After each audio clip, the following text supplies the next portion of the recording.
The anchoring effect, settling the first impression. ఏదైనా ఒక వస్తువుని చూసినప్పుడు మన మైండ్ ఫస్ట్ ప్రైస్ని బట్టి దాని యాక్చువల్ వాల్యూని డిసైడ్ చేస్తుంది. దీన్నే యాంకరింగ్ ఎఫెక్ట్ అంటాం. నీ ప్రైస్ ఎంత అనేది కాదు, నీ ఫస్ట్ ప్రైస్ ఎంత అనేది ఇక్కడ చాలా ఇంపార్టెంట్. ఎగ్జాంపుల్ ఒక షాప్కి వెళ్ళావు, అక్కడ షర్ట్ ఉంది, దాని రేట్ ఒకటి ఉంది, దాన్ని కొట్టేసి కింద డిస్కౌంట్ ఎంతకు వస్తుందని ఇస్తే నీ కాన్సన్ట్రేషన్ మొత్తం ఆ డిస్కౌంటెడ్ ప్రైస్ మీదకి వెళ్తుంది. నీకు ఒక రియల్ లైఫ్ కేస్ స్టడీ చెప్తాను.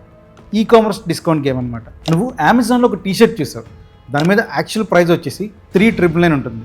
బట్ 50% డిస్కౌంట్తో 1,999కి ఇప్పుడు సేల్లో ఉంది అని చెప్పి నీకు కనిపిస్తుంది. ఆ టీషర్ట్ యాక్చువల్ వాల్యూ 300 కూడా ఉండకపోవచ్చు, కానీ కంపెనీ నీకు 3,999 అనే ఒక యాంకర్ నీ మైండ్లో ఫిక్స్ చేస్తుంది. ఇక్కడ బయ్యర్స్ థాట్ ప్రాసెస్ ఎలా ఉంటుంది అంటే, 4,000 రూపాయల వాల్యూ ఉన్న టీషర్ట్ను నేను జస్ట్ 2,000కే కొంటున్నాను, నాకు 2,000 లాభం వచ్చింది కదా అని చెప్పి బ్రెయిన్ ప్రాసెస్ అవుతుంది. కానీ రియాలిటీలో 3,999 అనేది ఎప్పుడు కూడా ఆ టీషర్ట్ యొక్క యాక్చువల్ వాల్యూ కానే కాదు. అది జస్ట్ డిస్కౌంట్ పెద్దగా కనబడటానికి కంపెనీ క్రియేట్ చేసిన ఒక ఇల్యూజన్. ఇక్కడ లెసన్ ఏంటంటే, నువ్వు పెద్ద అమౌంట్ చూపిస్తేనే చిన్న అమౌంట్ వైపు ఖచ్చితంగా ఇంట్రెస్ట్ క్రియేట్ అవుతుంది. నువ్వు నీ సర్వీస్ యొక్క యాక్చువల్ వాల్యూని ముందుగా చూపించు, నెక్స్ట్ నీ ఫైనల్ ప్రైస్ని తర్వాత చూపించు. అప్పుడు కస్టమర్ ప్రైస్ని కాదు డిస్కౌంట్ని చూసి కొంటాడు.